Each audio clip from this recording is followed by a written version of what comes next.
Wieżowiec The Bridge, zlokalizowany przy Placu Europejskim w centrum Warszawy, jest jednym z najnowszych projektów wysokościowych w stolicy. Inwestycja realizowana jest przez firmę Ghelamco.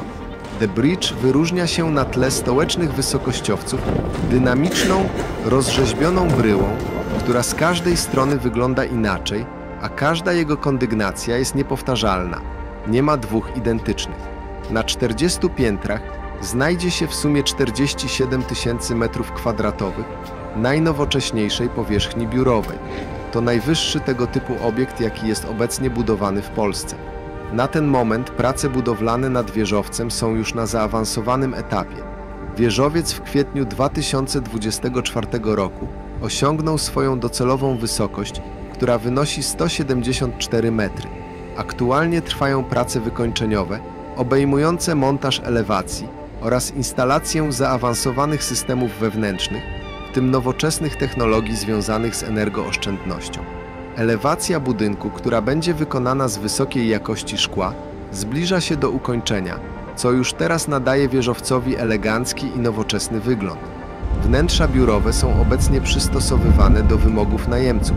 Planowane jest także wykończenie przestrzeni wspólnych, w tym lobby z antresolą, w najwyższym miejscu sięgające aż 18 metrów, które łączy nowy wieżowiec z historycznym budynkiem Belony. The Bridge, zaprojektowany przez renomowaną pracownię UN Studio, wyróżnia się nowoczesną, minimalistyczną formą, która wpisuje się w architektoniczny krajobraz nowego centrum biznesowego Warszawy. Zakończenie wszystkich prac budowlanych i oddanie wieżowca do użytku planowane jest na 2025 rok. Wieżowiec ma przyciągnąć najemców z sektora technologii i finansów, oferując im najnowocześniejsze powierzchnie biurowe, które spełniają najwyższe standardy zrównoważonego budownictwa oraz komfortu pracy.